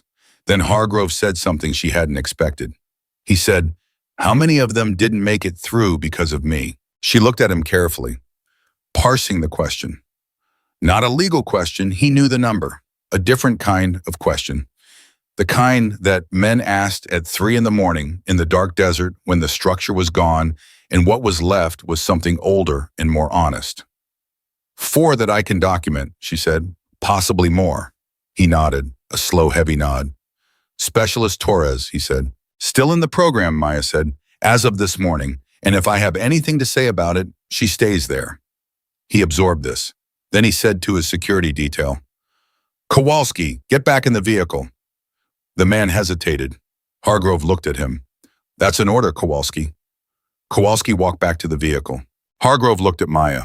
I'm going to go back to my office, he said, and I'm going to sit there until whoever you sent that transmission to decides what happens next. He paused. Is that the right thing to do? It was the most human thing she had heard him say in 5 days of observation. Maybe the most human thing he had said in years. She considered it seriously because it deserved a serious answer. Yes, she said, that's the right thing to do. He nodded again. Then he walked back to the vehicle and got in, and the vehicle drove back toward the facility without headlights, and she stood alone in the desert and watched its taillights go dark as it moved away from her, and she breathed cold desert air, and she thought about Torres on the evaluation mat, and about Dietrich in the corridor, and about Okafor at his workstation, making the first consequential decision of his adult life, and about 4 women whose files she had pulled from a cabinet in a locked room who deserved to have someone pull their files. Her device buzzed. 1 pulse, then 3 short, then 1 long. Extraction team was 2 hours out. Accelerated. The transmission had landed. She was going to make it. She stood in the desert for 60 seconds, just 60 no more, and let herself feel something that wasn't quite relief and wasn't quite satisfaction, but lived in the territory between them, in the same place that the thing earlier had lived, the thing that wasn't anger and wasn't grief. She was learning that her emotional life occupied a great deal of territory between things, between the named feelings, in the unnamed spaces where the real experiences lived. Then she started walking toward the extraction coordinates. She had 2 hours and several things still to do. The first thing was Torres. She was not going to leave this facility without making sure Torres's status was formally protected before the chain of command restructuring that was about to happen. Restructuring created gaps, and gaps swallowed people, and she had not spent 5 days documenting this to have Torres fall through a gap. She pulled out her device and sent a short text to the number that connected to the oversight office receiving her transmission. Recommend immediate formal freeze on all pending washout notifications. Facility personnel code 7741. Torres A specialist. Priority protection. The response came in 90 seconds. Confirmed. Freeze in place. She put the device away and kept walking. The second thing was Rourke. She thought about him as she walked about the nod in the dark, the smallest nod she had ever seen on a man his size, about his question, why are you telling me this? And about her answer, which she had meant. She had meant all of it. The 12 years, the commendations, the system that had used him. She didn't feel sympathy for him, exactly. Sympathy felt like too soft a word for something too complicated, but she felt something. The recognition of a person who had made choices and had had those choices shaped by forces larger than they understood, and who was now going to have to sit with the full accounting of what those choices had produced. That was going to be harder for him than anything she had done to him in 11 seconds. She walked for another 40 minutes before she stopped. Found a flat stretch of ground that she knew from the topographic map was at the extraction coordinates and sat down. The desert was cold. She was warm. Her shoulder where Boomer had connected was a dull, persistent ache that she mentally cataloged and filed under acceptable. She sat in the dark and waited. At 0347, she heard the helicopter. It came in from the east, low and quiet, the specific acoustic profile of a bird running with minimal electronic signature, the kind of approach that only certain teams made in certain situations. It landed 40 feet from her position in a controlled descent, rotors down to idle side door open before the skids were fully on the ground. A figure stepped out. Compact, direct, moving toward her with the efficiency of someone who had done this particular type of extraction before and had a great deal of other things to do afterward. The figure stopped in front of her. "Carter," he said, the voice of someone she had worked with before in a different desert under different circumstances that also didn't appear in any official record. "Reeves," she said. "You look terrible," he said. "I look fine," she said. "You've got a shoulder." "I have two shoulders. One of them is slightly annoyed. Let's go." He almost smiled. The almost was his version of a full smile. "Everything we need is on the drive. Everything and more," she said, "including something about Hargrove that's going to require about 3 levels of oversight response. We saw that in the transmission." He started walking back toward the helicopter. "Regional commander is already on it. Jag is being notified. It's going to be a long morning for a lot of people." "Torres needs to stay in the program," she said. He looked at her sideways as they walked. "Already flagged. You sent the text." "I want verbal confirmation." "Carter." "Verbal confirmation, Reeves." He looked at her for a moment. "Then Torres stays in the program. You have my word." She nodded. They reached the helicopter. She put her hand on the doorframe and stopped. She turned and looked back at the facility, the lights of it visible from here as a low orange glow against the dark sky, the kind of light that a community of people made when they were all in the same place sleeping unaware of the thing that had just shifted in the architecture of their world. She thought about the first morning, the transport vehicle, the gate, the hot shimmering air, and the man who had dumped her logbook on the ground and laughed. She thought about walking toward the dark because walking away had never been something she was built for. "Carter," Reeves said quietly, "time to go." She looked at the light for one more second. Then she climbed into the helicopter and didn't look back again. The helicopter touched down at 0521 at a facility that didn't appear on any public map in a state that the flight manifest, if there had been a flight manifest, would have listed as classified. Maya had been to this building twice before, both times under circumstances that she had filed in the same mental drawer where she kept everything that was true about her life but couldn't be spoken in ordinary conversation. Reeves walked her through security without stopping. That told her something about the level of urgency the overnight transmission had created. When you walked through security without stopping, it meant the people inside had been waiting for you, which meant the information had landed hard enough to change schedules. She was right. The room they put her in had 4 people in it. 2 she knew, 2 she didn't. The one she knew best was a woman named Caldwell, early 60s, silver hair cut short and practical, the kind of face that had seen enough of the world's worst decisions that it had stopped registering surprise as a default response. Caldwell ran the oversight division that had sent Maya to the facility. She was sitting at the head of the table with her hands folded in front of her, and the expression of someone who had been awake for approximately as long as Maya had and was handling it with more grace. "Carter," she said. "Ma'am," Maya said. "Sit down before you fall down." Maya sat. Her shoulder made its opinion of this known. She ignored it. "The transmission came through clean," Caldwell said. "We've had JAG and Regional Command working on it for the past 3 hours. Hargrove is currently sitting in his office, as you apparently suggested, waiting for the people who are coming to see him." She looked at Maya with the particular attention she reserved for situations that exceeded initial projections. "You found more than we expected." "The financial connection to Hargrove wasn't in the original brief," Maya said. "No, it wasn't." Caldwell glanced at the 2 people Maya didn't know, both of them in civilian clothes, both of them carrying the specific energy of lawyers, which meant JAG. What was in the brief was one rogue sergeant with a pattern of discriminatory evaluation practices. What we have now is a coordinated scheme with commanding officer involvement, financial fraud, and at least 4 documented victims. She paused. "Possibly more. I pulled 3 years of records, 4 confirmed. I flagged the possibility of additional cases in the transmission notes. We saw that. We're already pulling the expanded file set." One of the JAG lawyers leaned forward and said something quietly to Caldwell. She listened, nodded, looked back at Maya. "There's a question about the method of records access, the administrative building, the server room." "I had authorization for the server room from Captain Dietrich," Maya said. "And the administrative building." A pause. "I had authorization from my standing operational directive, which permits access to any facility documentation relevant to the investigation mandate." The lawyer made a note. Caldwell's expression didn't change. She had heard this kind of answer before. She had probably written the operational directive that made this kind of answer possible. "We'll work with that," she said, which was the oversight division's way of saying we'll make it clean. "Torres," Maya said. "Freeze is confirmed. She stays in the program. Her evaluation scores are under formal review. We expect the fabricated assessments to be corrected within 48 hours, at which point her actual performance record will place her in the top quarter of her cohort." Caldwell said it matter-of-factly, the way she delivered most news, but something in her eyes when she said it was less matter-of-fact. Something that looked briefly like the satisfaction of a woman who had sent another woman into a difficult place and gotten back exactly what she had hoped for. "You did good work, Carter." "Torres did good work," Maya said.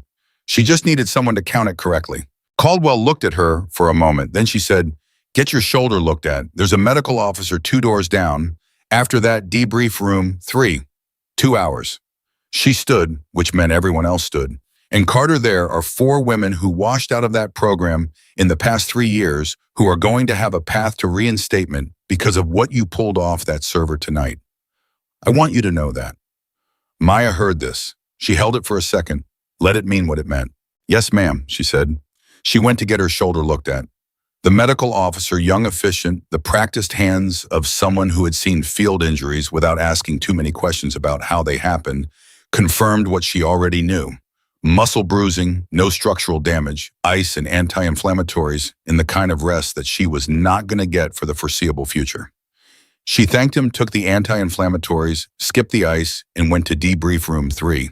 The debrief took 2 hours and 40 minutes. She told them everything in sequence without editorializing with the timestamp she had maintained throughout.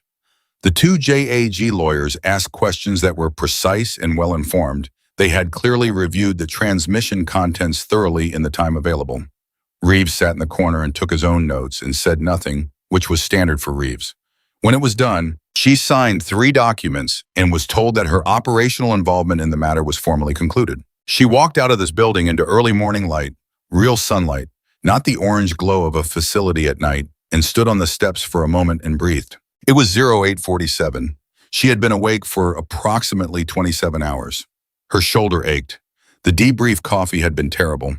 She had a return transport scheduled for 1300 that would take her back to the staging location where her personal vehicle was parked, which was the first step in the process of resuming the version of her life that existed between assignments, the version that had a small apartment in a city she liked, a coffee shop she visited on mornings when she was allowed to, and a shelf of books that she read slowly and carefully because slowly and carefully was the only way she knew how to do anything. Her device buzzed. She looked at it. Unknown number, which in her world meant a known number that was routing through a masking protocol. She answered. "Carter," a voice she recognized immediately. Not from the oversight division, not from JAG, from somewhere older than that, from a building in a different city where the decisions got made that rippled outward into facilities like the one she had just left. The voice of a man named Garrett, not the specialist Garrett from the training facility, a different Garrett entirely, a Garrett who had no last name in any conversation she had ever had with him. "Good work tonight." "Thank you," she said. "We need you back in the field." A pause brief, the kind that wasn't hesitation but emphasis. Not the same type of work, something different. She looked at the early morning light on the steps. How different? Significantly. Another pause. "There's a situation developing. Connected to your original work, the Mosul operation, the arms trafficking network that your classified mission disrupted." His voice was careful, precise. The voice of someone choosing each word with the awareness that words in their line of work had weight. It didn't stay disrupted. She was quiet for a moment. The Mosul operation, the classified mission that had ended with her official death, and the beginning of the version of her life that had no name on any accessible document. She had known in the way that she knew most things, not from evidence, but from the structural logic of the situation, that the disruption she had achieved in Mosul had been temporary. Networks like that one were not destroyed by single operations. They were damaged. They regrouped. They rebuilt under different names with different intermediaries in the same fundamental architecture. "How far along is the rebuild?" she said. "Far enough that it matters, not so far that it's too late." Garrett let that sit. "But the window is closing." She looked at the light. Thought about the small apartment in the coffee shop and the shelf of books. Thought about the transport at 1300 and what it led to. Then she thought about Mosul, about the mission that had officially ended her, about the reason she had walked into it in the first place, not following orders, or not only that, but because there had been a specific injustice at the end of a specific chain of decisions that she had the capability to address, and the capability to address something had always felt to her like a kind of obligation. Tell me what you have, she said. Garrett told her. It took 11 minutes. She stood on the steps of the building without a public address and listened to the shape of the new problem. The names that had changed the routes, that had shifted the intermediary, who had emerged as the new operational center of a network that moved weapons through channels that looked on the surface like legitimate logistics contracts. A logistics contractor. She thought about the disbursement records she had photographed in the records room, the contractor's name that had meant nothing to her on the surface. Garrett, she said, the contractor connected to Hargrove's disbursements. What's the full entity name? A pause. The sound of papers, or the digital equivalent. Meridian Tactical Logistics Group. Why? She was very still. Because that name is in the documentation from the facility I just left. It's in a financial disbursement record authorized by the commanding officer. The silence on Garrett's end was the silence of a man whose understanding of a situation had just expanded rapidly in a direction he hadn't anticipated. Carter, he said slowly, are you telling me the facility is connected to Meridian? I'm telling you the disbursement record shows a payment to Meridian Tactical Logistics Group authorized by Lieutenant Colonel Hargrove dated 14 months ago. She said it precisely. I don't know what the payment was for. It may be completely legitimate, but the name is the same. Nothing connected to Meridian is completely legitimate, Garrett said. Another silence. Longer. The Mosul network, she said. When it rebuilt, where did the logistical infrastructure come from? We traced it to a series of domestic contracting entities that provided cover for the routing operations. His voice had changed slower, more careful, the voice of someone reassembling a picture they thought they understood into a shape they hadn't expected. Meridian was one of 4 entities we identified. We thought it was peripheral, an ancillary node. What if it wasn't peripheral, she said. Then we've been looking at this from the wrong direction for 14 months. A long pause. Carter, the documentation you pulled from the facility, the disbursement records, are in the transmission that JAG received at 0200 this morning, she said, which means they're already in the system, which means someone in JAG is currently looking at a Meridian connection and may or may not understand what they're looking at. I need to make some calls, Garrett said. I need to make one first, she said. She hung up and immediately dialed Caldwell. Caldwell answered on the second ring, which meant she had been expecting the call. You saw the Meridian name, Caldwell said. You already knew, Maya said. We noticed it 40 minutes ago. We've been working to understand what it means. Caldwell's voice was careful, more careful than usual, which told Maya something about how significant this was. Carter, the Hargrove disbursement to Meridian, if it connects to the Mosul network rebuild, then the facility wasn't just a corrupt training environment, Maya said. It was a node, a funding channel, hidden inside legitimate military training budget allocations. She said it and heard it as she said it and understood the full weight of it for the first time, the way you sometimes had to say a thing out loud before your mind would let you completely believe it. Hargrove wasn't just protecting Rourke to run his private operation. Rourke's operation was generating cover. The training budget irregularities were the mechanism for moving money. That's our working theory as of 40 minutes ago, Caldwell said. We need to get Hargrove into formal questioning before his legal counsel tells him to stop talking. He's currently still sitting in his office, which means we have a window. Who's going to question him? A pause, the kind that had an answer in it before the words came. We'd like it to be you. Maya stood on the steps in the early morning light and considered this. Going back to the facility, sitting across from Hargrove again, not in the desert at 0300 with her folder in her bag and his security detail lowering his weapon hand, but in a formal setting with the full institutional weight of what she had built over 5 days arranged behind her like a wall. When she said, "Transport in 40 minutes, Caldwell said, I know you haven't slept. I'm fine. Carter, 40 minutes, she said, I'll be ready. She put the device away and stood in the light for exactly 60 seconds. She had been awake for 27 hours. Her shoulder was a persistent, specific ache. The debrief coffee had been terrible and she hadn't eaten since the previous afternoon. None of this was unusual. None of this was by the standards of her operational life even particularly notable. What was notable was the feeling in her chest, not the tiredness, not the adrenaline aftermath, but something underneath those things. Something that had been there since Garrett had said the words Mosul operation, and she had felt the ground shift under her feet in a way it hadn't shifted in years. She had spent years being erased, years operating without a name, without a record, without the kind of identity that allowed you to stand in a room and say, I am here. This is what I have done. This is what I know. She had done it because it was necessary, because the work required it, because the alternative being visible, being traceable, being a person with a continuous existence that connected to the decisions she made was dangerous in ways that extended beyond her own safety. But standing on these steps, with the Mosul connection opening up like a door she had thought was permanently closed, she felt something shift. Not resolve, she had always had resolve. Something older than that. The specific weight of a person who had been carrying something alone for a very long time and was beginning to understand that alone was not the same as necessary. The transport came in 38 minutes. She was on it. The flight back to the facility took 40 minutes. She spent 30 of them reviewing everything she knew about Meridian Tactical Logistics Group, which from publicly accessible information was almost nothing.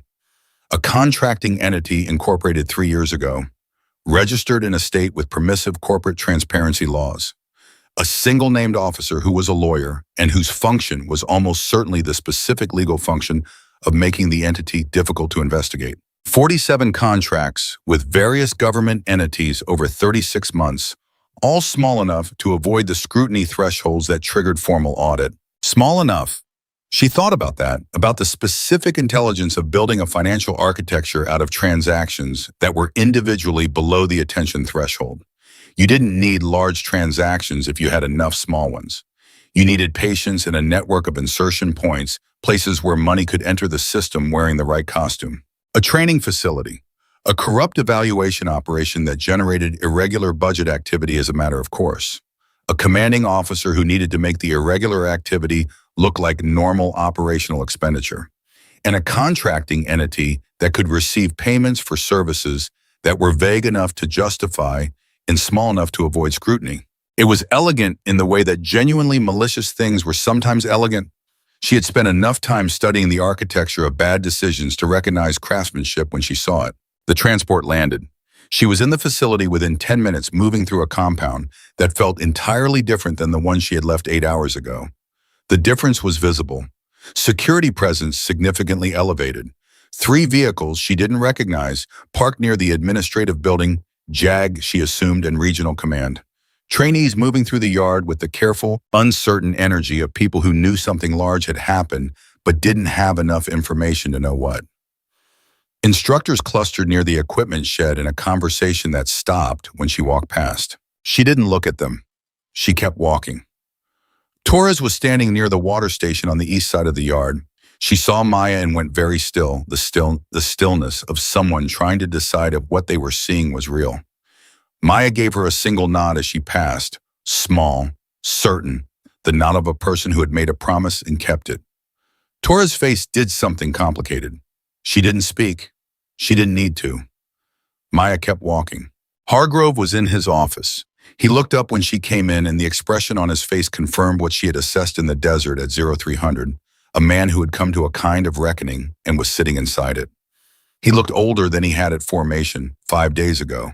Not physically, in some other way that happened to people when the structure they had been inhabiting collapsed and they had to exist without it. She sat down across from him without being invited. "Colonel," she said. "Carter." He looked at her for a moment.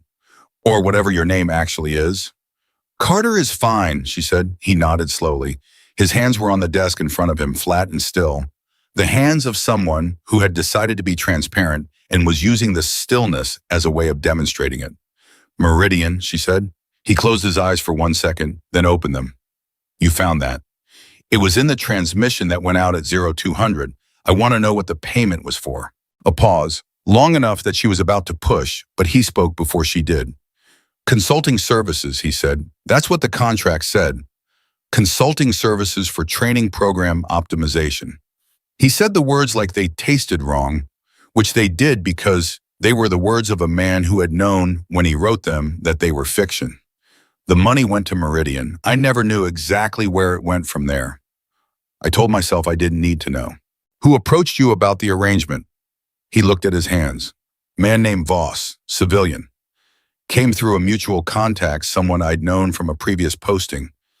He was very good at framing it, making it sound like a standard consulting arrangement, making the numbers sound unremarkable. A pause. I should have asked more questions.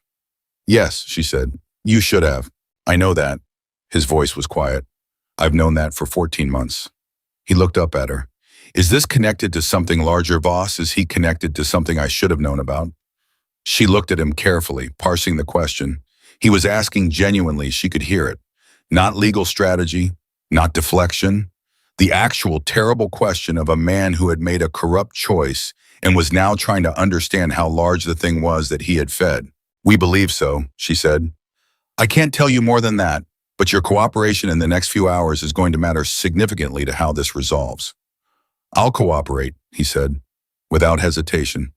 Whatever you need. She believed him, not because she was naive, she had not been naive for a very long time, but because she had learned to read the specific quality of a decision that was made from genuine reckoning rather than tactical calculation, and this was that quality. There are JAG officers outside, she said. They're going to come in and they're going to ask you questions.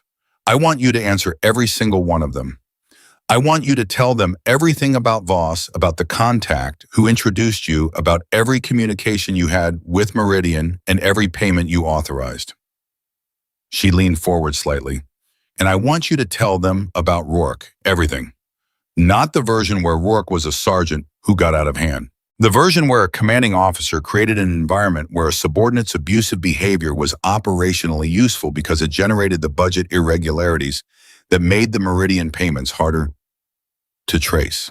Hargrove looked at her. He had gone pale again, the same specific pallor as in the desert. You think I used Rourke? I think Voss used you, and you used Rourke, and Rourke used his position, and Torres, and 4 other women absorbed the cost of all of it, she said. That's the chain, and I want it on record from your mouth in that sequence so that no one in this chain can hide behind anyone below them when this comes to final accounting. A long silence. You're not just here about the facility, he said slowly. You're here about the network, about where the money went. I'm here about all of it, she said. I've been here about all of it since before I got off that transport vehicle. He absorbed this. His hands were still flat on the desk, still very still. The man who introduced me to Voss, he said. His name is Colonel Marcus Webb, retired. He's stationed. He lives now in Phoenix. He had contacts in 6 other facilities. Training commands. I don't know all of them. But I know he ran this same approach in at least 3 other places. He held her gaze. I've been holding that for 14 months. I don't want to hold it anymore. She looked at him for one steady moment. Then she picked up her device and sent a single line to Garrett Webb Marcus. Colonel retired. Phoenix, 6 facilities. Confirm and move. Garrett's response came in 40 seconds. Confirmed. Webb is known. We've been looking for the connection. Moving. She put the device away. The JAG officers are going to come in now, she said. Tell them everything in the same order you told me. Start with Voss, end with Webb. She stood. Don't protect anyone in this chain, Colonel.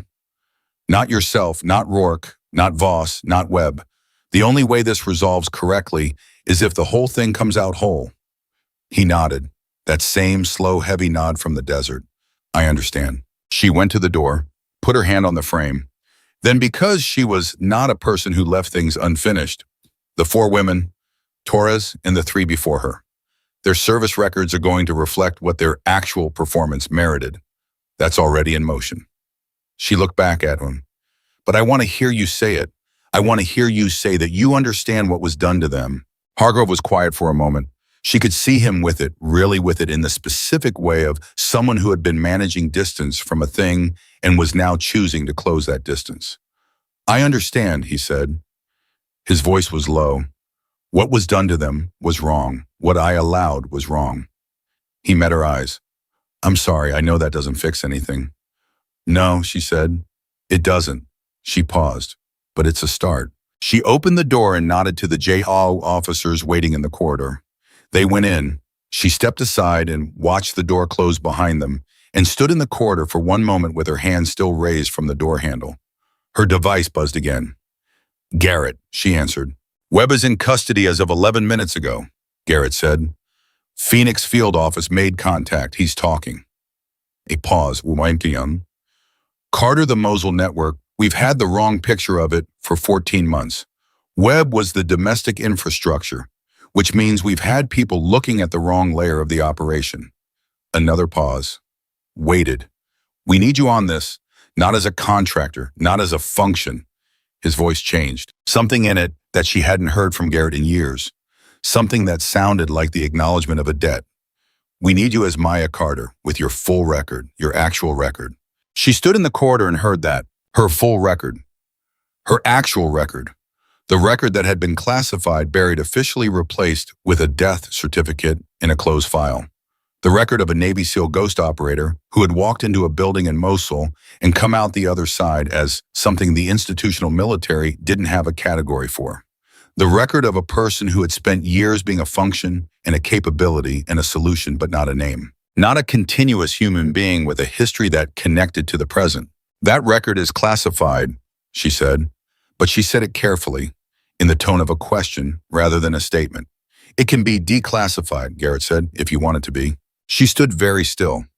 The corridor was quiet around her. From behind the closed door of Hargrove's office, she could hear the low, careful voices of the JAG interview beginning. From somewhere in the facility, through a wall, through distance, she could feel the presence of Torres in the yard standing near the water station, with her chin up and her record about to be corrected. She thought about the helicopter and Reeves saying you look terrible and her saying I have two shoulders. One of them is slightly annoyed. She thought about the coffee shop in the city she liked, the shelf of books, the small apartment, the version of a life that existed between assignments, the version that was quiet and hers and real, even if it was also incomplete. She thought about walking toward the dark, because walking away had never been something she was built for. Yes, she said, I want it to be. Garrett was quiet for 1 second. 2, then, good, we'll start the process. It's going to take time, Carter. Months, probably. There are layers. I know how many layers there are, she said. I've been navigating them for years. You have, he said, and there was something in his voice that was as close to warmth as Garrett got. Report to Caldwell when you're done there. She'll brief you on the full Mosul picture. A pause. And Carter, welcome back. She put the device in her pocket, stood in the corridor for 60 seconds. On the 59th second, she realized she was smiling. Not a large smile. The kind that lived at the corners of your mouth and didn't announce itself. The kind that came from the deep place where things were true before they were feelings. She was coming back, not as a ghost, not as a classified asset with an erased name, as Maya Carter, as a person with a record that connected to the present and a history that could be spoken aloud in rooms with other people. She pushed off the wall and started walking toward Caldwell's temporary office at the end of the corridor, moving with the steady, unhurried pace that she had walked through every gate and every yard and every moment of the past 5 days, the pace of someone who knew exactly where she was going and was not in any particular hurry because she understood finally and completely that the destination was real. Caldwell's temporary office was the size of a supply closet with better furniture. She was on the phone when Maya walked in, held up one finger without looking up, and finished her call in 30 seconds, with the clipped efficiency of someone who treated language as a resource to be conserved. She put the phone down and looked at Maya with the full attention that was Caldwell's version of warmth. Hargrove's talking, she said. Full cooperation. Webb's already given the Phoenix field office 3 names we didn't have. The Mosul network picture is changing by the hour. She folded her hands. Sit down, Carter. I mean it this time. Maya sat. Her shoulder had upgraded from persistent ache to a low, constant burn that she was managing by not thinking about it directly. The anti-inflammatory was working at approximately 60% efficiency, which she considered acceptable. Tell me about Voss, she said. Caldwell pulled a thin folder from the stack beside her and slid it across the desk. Real name Anton Voss, Austrian national dual citizenship. Former logistics coordinator for a private military contractor, that dissolved in 2019 under circumstances that were, let's say, legally ambiguous. He surfaced 18 months ago under the Meridian umbrella. She tapped the folder. He's the one who rebuilt the network after Mosul. Not from scratch, he used the existing infrastructure. The routes you disrupted were rerouted, not abandoned.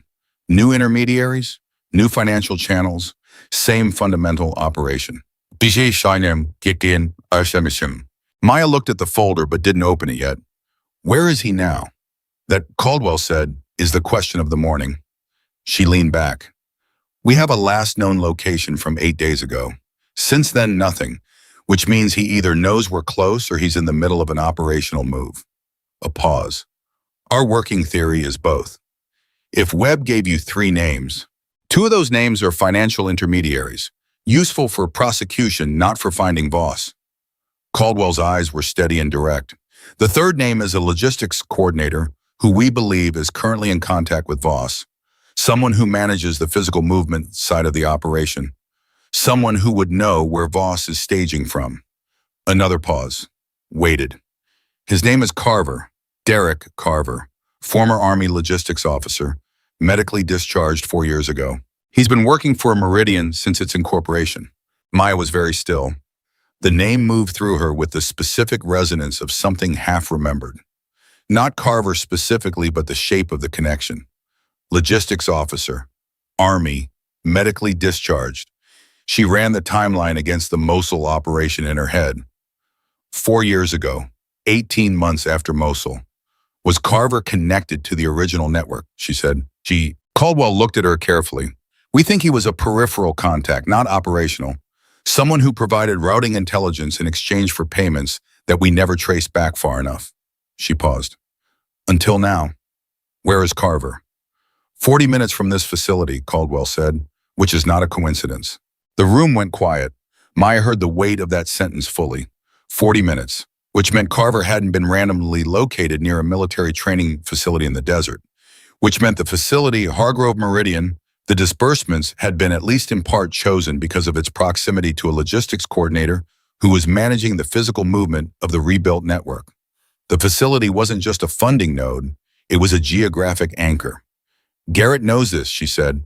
Garrett has known for approximately 20 minutes. He's coordinating with field assets, but Caldwell stopped, chose her next words with the care of someone who understood their weight. The field assets don't have your knowledge of this operation, Carter.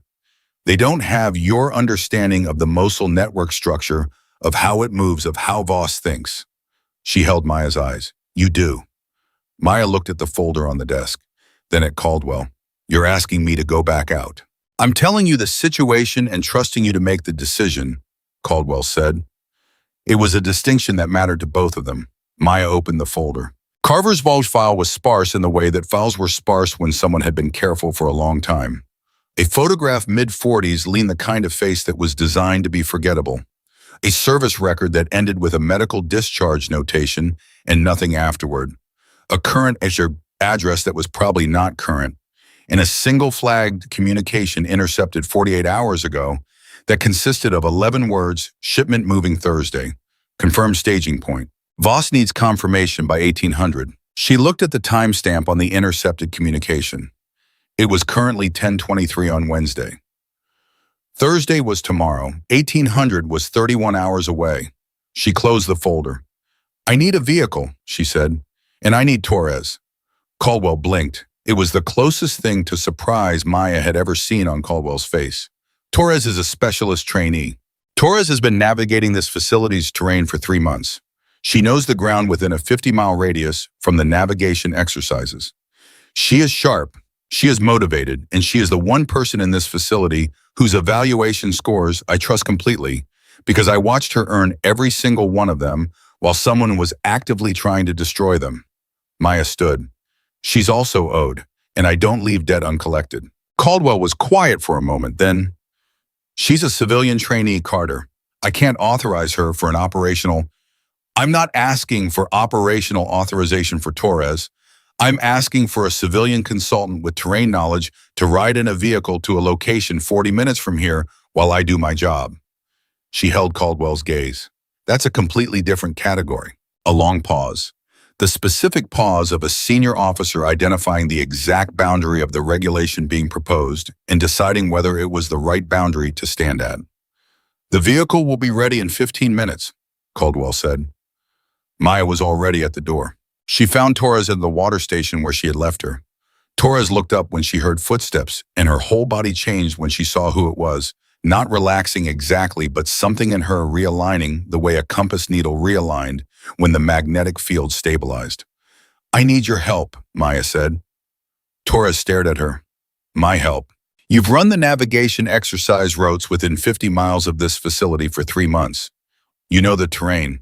She looked at Torres directly. "There's a man 40 minutes from here who has information I need. I'm going to go get it. I want you with me."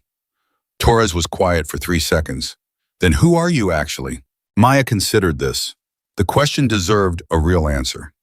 Not the full answer that was going to take longer than the 15 minutes she had, but a real one. "I'm someone who was sent here to fix what was being done to you and the women who came before you," she said. "And I did that. But there's something larger connected to it that I need to finish. And I need someone next to me who I trust." The word trust landed between them with the weight of everything the past 5 days had built. "You trust me," Torres said. "Not a question, an accounting. You held for 48 hours under conditions that would have broken most people," Maya said. "Yes, I trust you." Torres looked at her water bottle, then at the facility behind her, then at Maya. "Let's go," she said. The vehicle was a standard-issue SUV, unmarked with a full tank and a GPS system that Maya disabled immediately on the grounds that she didn't need it and didn't want it tracking the route. Torres sat in the passenger seat and said nothing for the first 5 minutes, which Maya appreciated. She drove southeast following the network of access roads that connected the facility to the larger highway system, moving at consistent speed. At the 6-minute mark, Torres said, "The interception, the communication you were working from, how old is it?" Maya glanced at her. 48 hours. So the staging point might have moved. It might have. But you're going to Carver anyway. Carver knows where the staging point is now, Maya said, whether or not the 48-hour-old communication is still accurate. Torres thought about this. "How are you going to get him to tell you?" "I'm going to ask him," Maya said. Torres looked at her. "That's it. People tell me things," Maya said. "It's a skill." Torres made a sound that wasn't quite a laugh but was in the same family. "I noticed," she said. They drove for another 20 minutes in a silence that was comfortable, in the specific way of two people who had been through something together and didn't need to fill the space between them with noise. The desert moved past the windows. The morning light was full, now hot and direct, and the road stretched ahead without traffic. At the 28th minute, Torres said, "Carter." Her voice had changed. "There's a vehicle behind us. It's been there since we left the facility access road." Maya checked the mirror. Gray SUV, 2 vehicles back, maintaining exact distance with the specific consistency of someone who was trained to follow without losing the target. Not police, the spacing was wrong for police. Not a coincidence, the distance, maintenance was too deliberate. "I see it," she said. "Who is it?" "Someone who knows where we're going," Maya said, "which means someone who has access to the same information we do and doesn't want us to get there first." She calculated quickly. 3 possibilities: Meridian's own surveillance of Carver's location, which would mean Voss had been tipped. A competing federal interest, another agency working the same network from a different angle. Or something she hadn't anticipated yet, which was always the most dangerous category. "What do we do?" Torres said. Her voice was controlled, tight but controlled. The voice of someone who was afraid and was not letting the fear make decisions for her.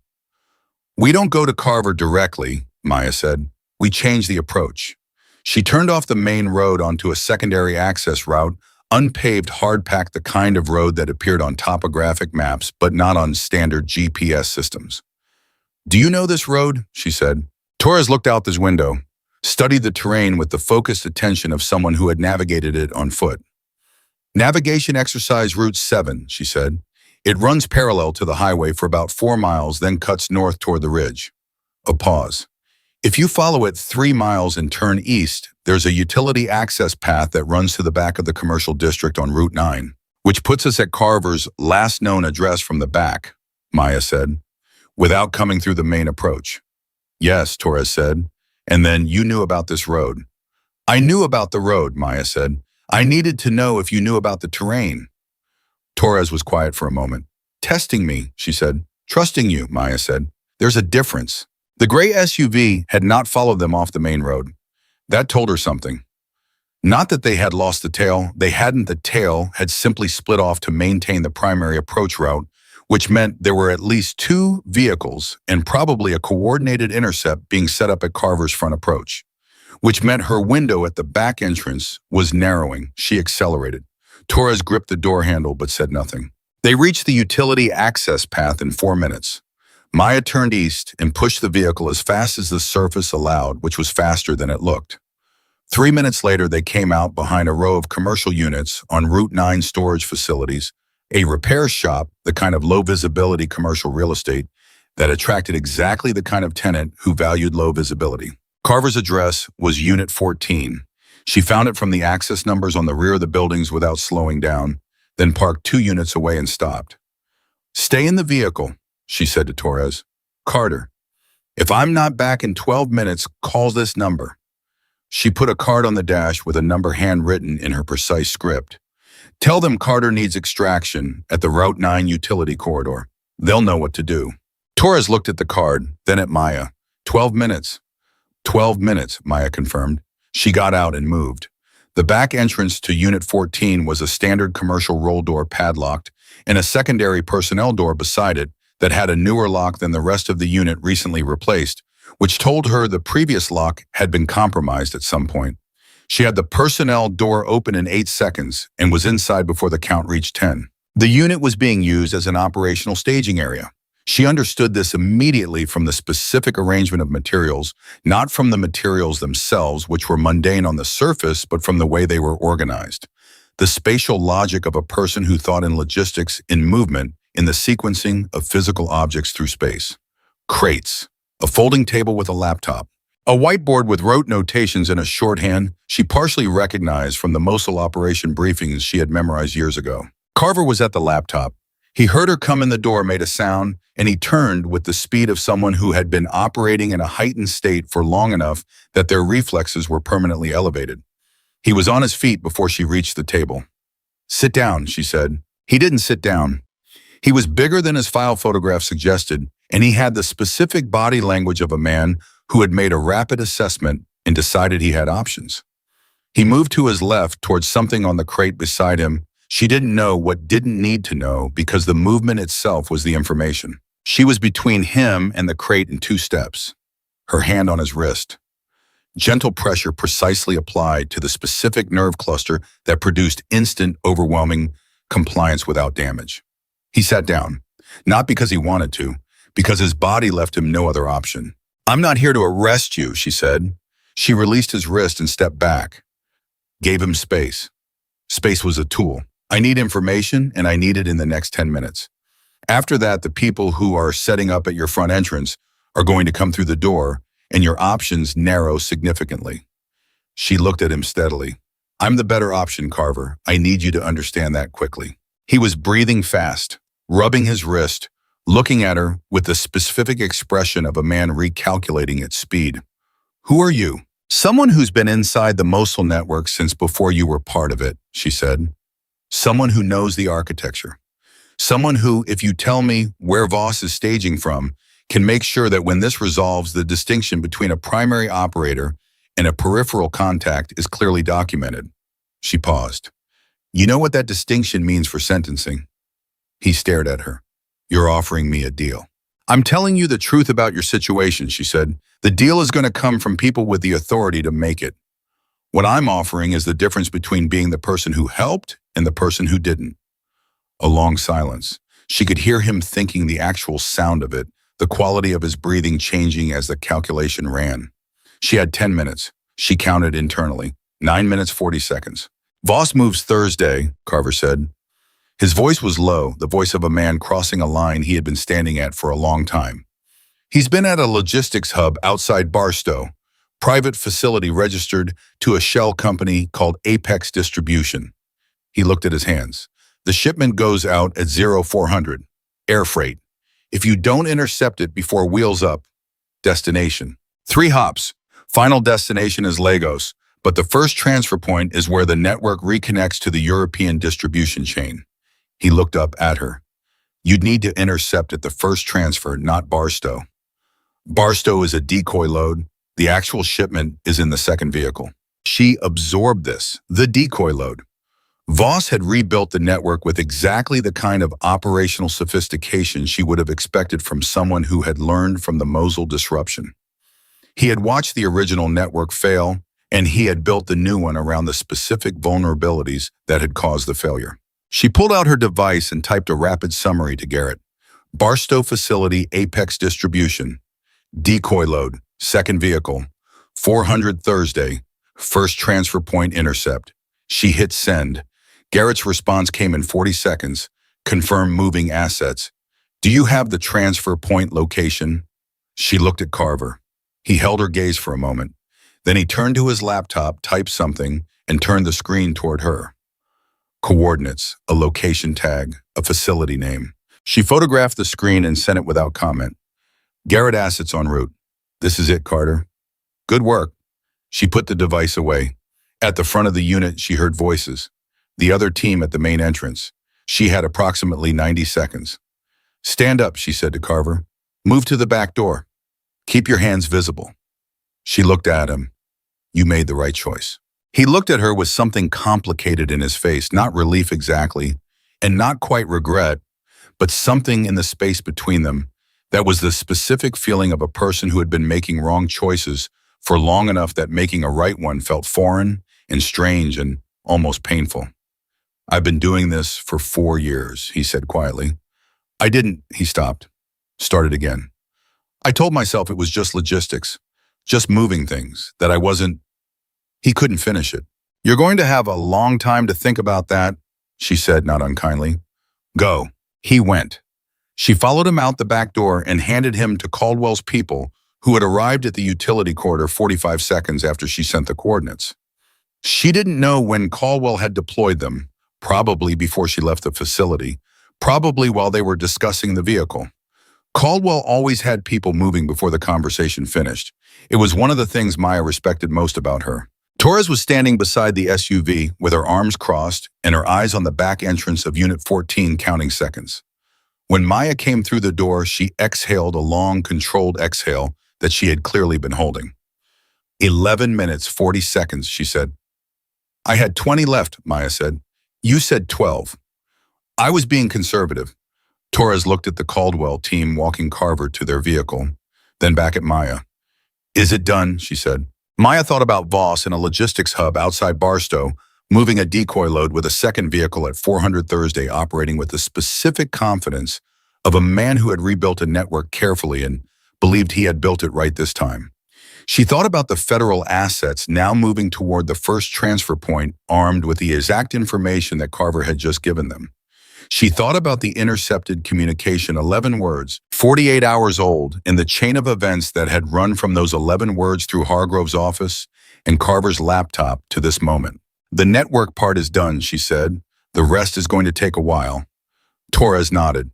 She understood that some things took a while. She had learned that in 3 months of having her work systematically undermined by people who should have been above it, she had learned patience the hard way, which was the only way it actually got learned.